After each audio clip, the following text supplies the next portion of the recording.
आज मैं एक बार फिर आपके लिए लेकर के आया हूँ कम्युनिटी हेल्थ नर्सिंग के रिगार्डिंग मोस्ट इंपॉर्टेंट क्वेश्चन। अगर आपको हमारा वीडियो अच्छा लगे तो वीडियो को ज़्यादा से ज़्यादा अपने दोस्तों तक शेयर करें, और अगर आप हमारे यूट्यूब चैनल पर नए हो तो चैनल को सब्सक्राइब करें, साथ ही बेल आइकन को दबा दें जिससे आने वाली वीडियो की नोटिफिकेशन आपको मिलती रहें। तो चलिए फ्रेंड्स, शुरू करते हैं अपन आज का वीडियो। आज का अपना फर्स्ट और मोस्ट इंपॉर्टेंट क्वेश्चन है limit for registration of birth in India is, यानी कि बर्थ के कितने दिन के भीतर उसका रजिस्ट्रेशन करवा देना अनिवार्य है। इसका ऑप्शन है 7 डेज, बी ऑप्शन है 21 डेज, सी ऑप्शन है 11 डेज और डी ऑप्शन है 51 डेज। अगर फ्रेंड्स आपको इन क्वेश्चनों के आंसर आते हैं तो प्लीज साथ साथ में कमेंट बॉक्स में कमेंट भी करते रहना। तो इस क्वेश्चन का करेक्ट आंसर क्या होगा? Option B 21 days. बर्थ के 21 डेज के भीतर उसका रजिस्ट्रेशन करवा देना अनिवार्य है। और साथ में एक बात और रिमेंबर रखना, अगर किसी पर्सन की डेथ हो जाती है तो उसका रजिस्ट्रेशन भी 21 डे के भीतर भीतर करवा देना चाहिए। नेक्स्ट क्वेश्चन है incubation period of meningococcal meningitis, यानी कि हमें मेनिंगोकोकल मेनिंजाइटिस का इंक्यूबेशन पीरियड बताना है। इसका ऑप्शन ए है 3 to 4 डेज, बी ऑप्शन है 14 डेज, सी ऑप्शन है 21 डेज और डी ऑप्शन है 10 डेज। तो इस क्वेश्चन का करेक्ट आंसर क्या होगा? Option A 3 to 4 days. Next question है कॉम्प्लिकेशन ऑफ टाइफाइड फीवरीज, यानी कि हमें टाइफाइड का कॉम्प्लिकेशन बताना है। इसका ऑप्शन ए है इंटेस्टाइनल हेमरेज, बी ऑप्शन है इंटेस्टाइनल परफोरेशन, ऑप्शन सी है शॉक और डी ऑप्शन है ऑल ऑफ अबव। तो इस क्वेश्चन का करेक्ट आंसर क्या होगा? Option D all of above. इस क्वेश्चन का all of above correct answer क्यों हुआ? क्योंकि टाइफाइड की सीवियर स्टेज में इंटेस्टाइन का परफोरेशन हो जाता है, जिस वजह से इंटेस्टाइनल हेमरेज अक्कर हो जाता है, और इंटेस्टाइनल हेमरेज अक्कर होने की वजह से पेशेंट शॉक में चला जाता है। इसलिए इस क्वेश्चन के अंदर all of above correct answer हुआ। इसीलिए टाइफाइड फीवर को क्या बोला जाता है? इंटेस्टाइनल फीवर भी बोला जाता है, यानी कि टाइफाइड फीवर का अनदर नाम इंटेस्टाइनल फीवर भी होता है। नेक्स्ट क्वेश्चन है कॉम्प्लिकेशन ऑफ कोलेराइज, यानी कि हमें क्वेश्चन में कोलेरा की कॉम्प्लिकेशन के बारे में पूछा गया है। इसका ऑप्शन है सीवियर डिहाइड्रेशन, बी ऑप्शन है रीनल फेलियर, ऑप्शन सी है शॉक और डी ऑप्शन है ऑल ऑफ अबव। तो इस क्वेश्चन का करेक्ट आंसर क्या होगा? Option D all of above. इस क्वेश्चन का all of above correct answer क्यों हुआ? क्योंकि कोलेरा के अंदर सीवियर डायरिया होता है, और सीवियर डायरिया की वजह से पेशेंट के अंदर सीवियर डिहाइड्रेशन होगा, और सीवियर डिहाइड्रेशन की वजह से क्या होगा? किडनी फेलियर के चांसेस रहेंगे और पेशेंट शॉक में चला जाएगा। नेक्स्ट क्वेश्चन है best indicator of growth measurement is for a child, यानी कि चाइल्ड के लिए सबसे बेस्ट इंडिकेटर कौन सा रहता है ग्रोथ मेजरमेंट के लिए। इसका ऑप्शन ए है हाइट, बी ऑप्शन है mid arm circumference, option C है वेट और डी ऑप्शन थाई सरकमफेरेंस। तो इस क्वेश्चन का करेक्ट आंसर क्या होगा? ऑप्शन सी वेट। चाइल्ड में सबसे बेस्ट इंडिकेटर रहता है ग्रोथ मेजरमेंट का, वो क्या रहता है? Weight measurement. और जो मिड आर्म सरकमफेरेंस है वो किस लिए यूज में लिया जाता है? किसी भी चाइल्ड का न्यूट्रिशन स्टेटस चेक करने के लिए। और मिड आर्म सरकमफेरेंस किसके द्वारा चेक किया जाता है?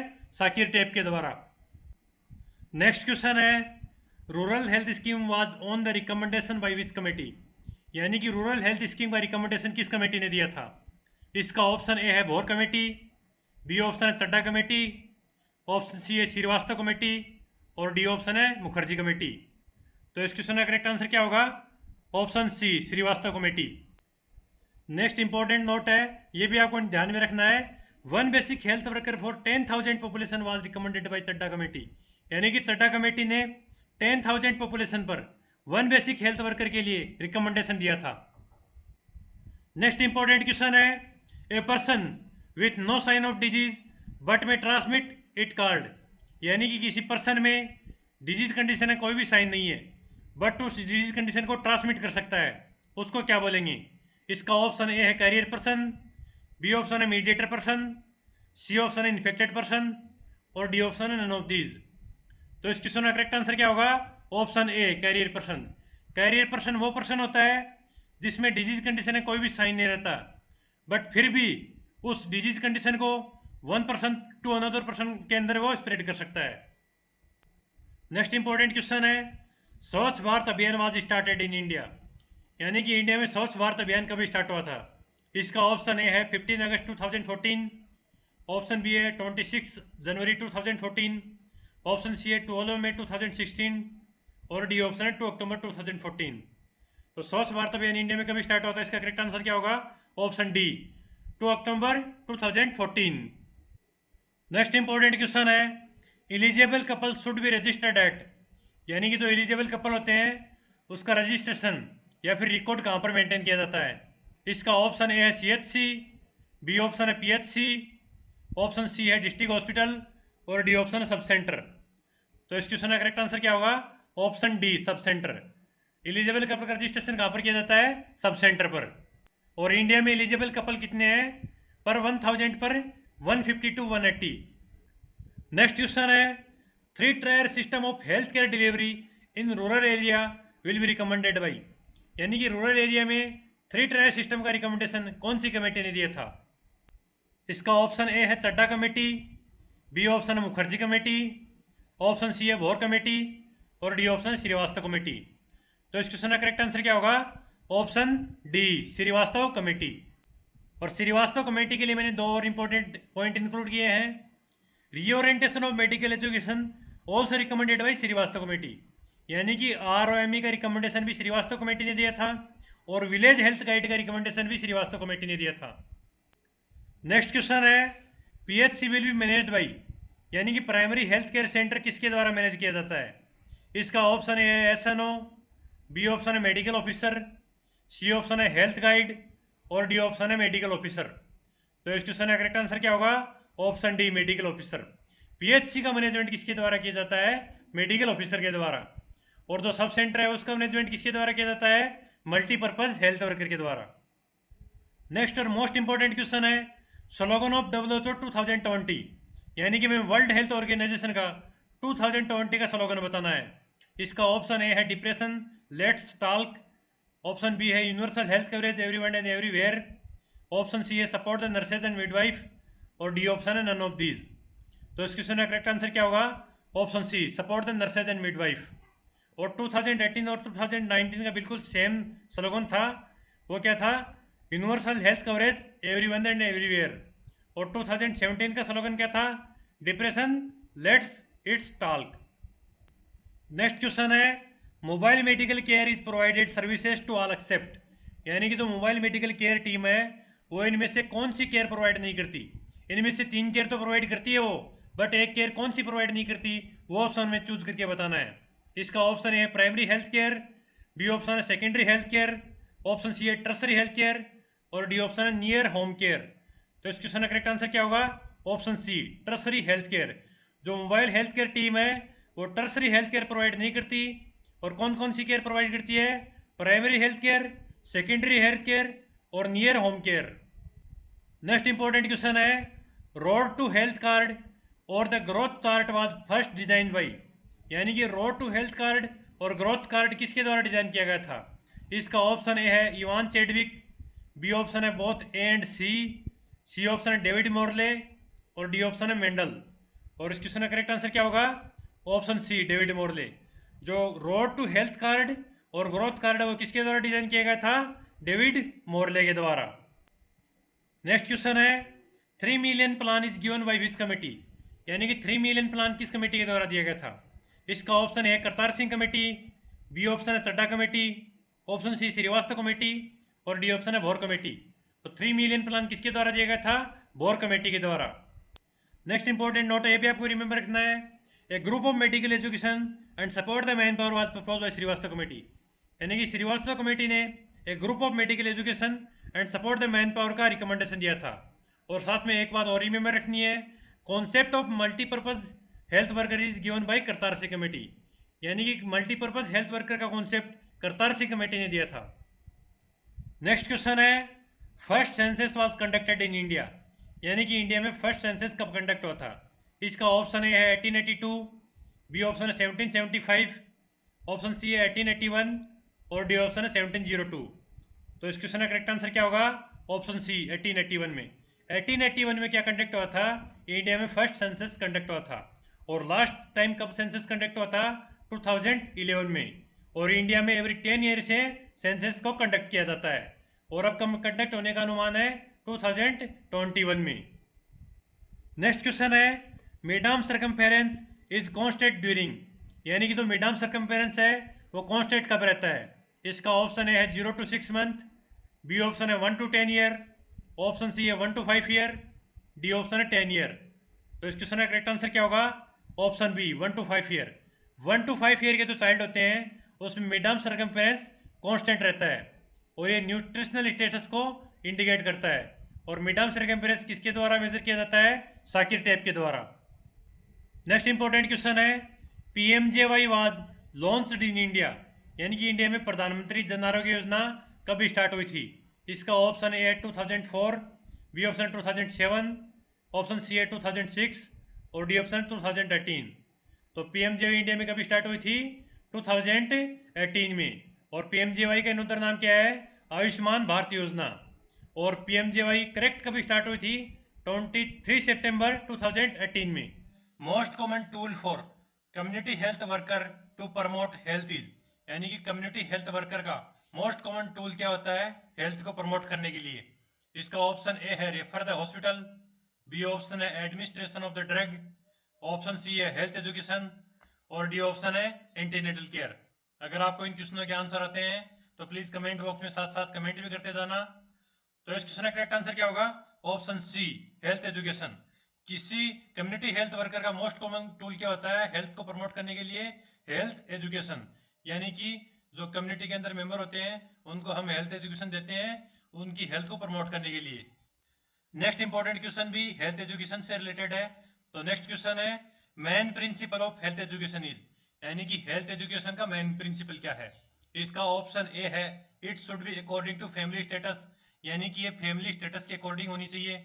बी ऑप्शन है it should be according to patient needs, यानी कि जो हेल्थ एजुकेशन है वो पेशेंट की नीड के अकॉर्डिंग होनी चाहिए। ऑप्शन सी है it should be based on patient education, यानी कि जो हेल्थ एजुकेशन है वो पेशेंट की एजुकेशन के अकॉर्डिंग होनी चाहिए। और डी ऑप्शन है it should be in written form, यानी कि लिखित रूप में होनी चाहिए। तो इस क्वेश्चन का करेक्ट आंसर क्या होगा?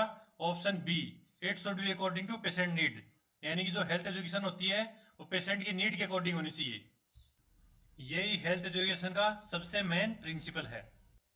नेक्स्ट क्वेश्चन है, side effect of Haemophilus influenza vaccine is, यानी कि हेमोफिलस इन्फ्लुएंजा वैक्सीन का साइड इफेक्ट कौन सा है इन ऑप्शन में से?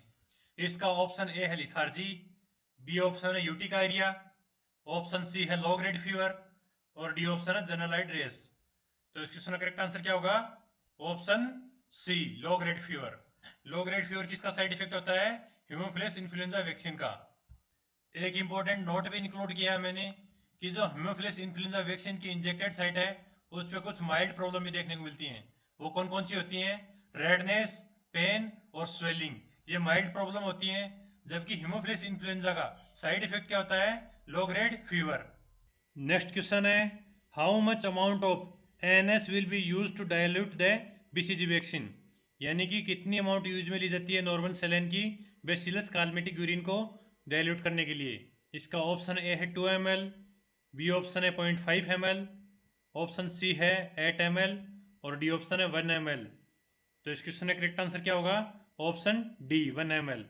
बीसीजी की जो वैक्सीन होती है उसको डायल्यूट करने के लिए एएनएस के कितना अमाउंट यूज में लिया जाता है? 1 ml।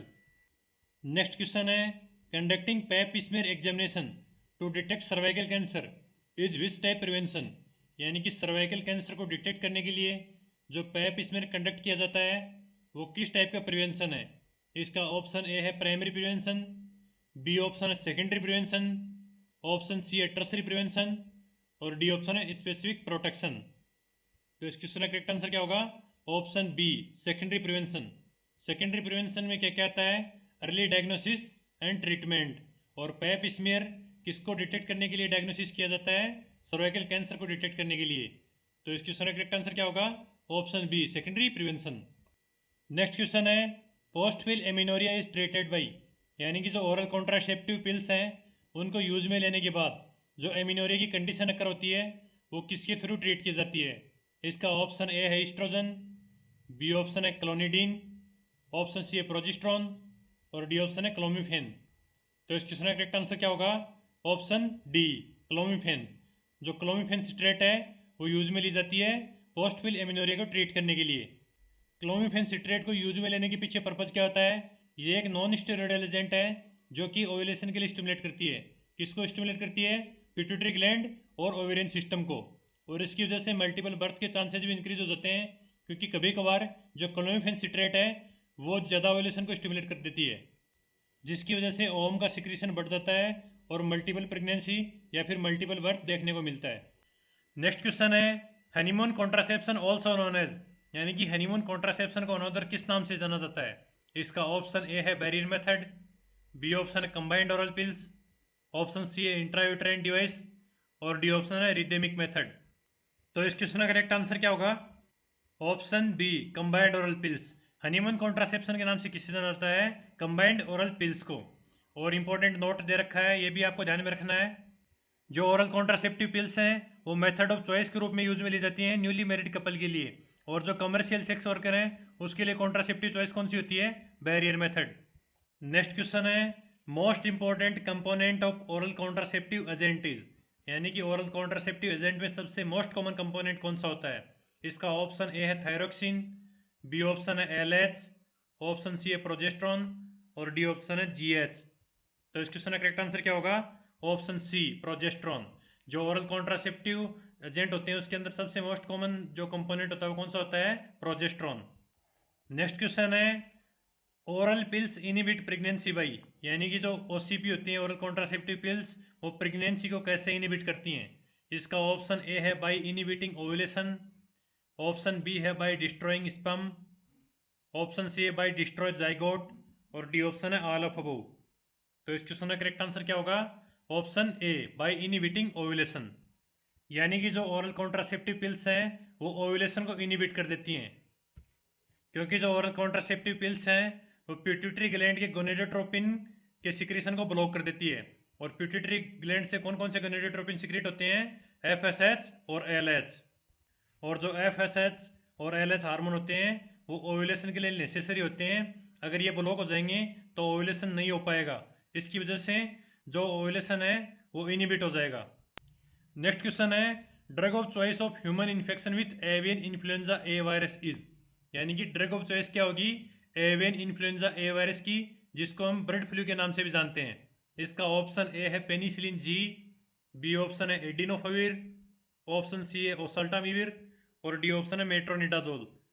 तो इस क्वेश्चन का करेक्ट आंसर क्या होगा? ऑप्शन सी ओसल्टामिविर।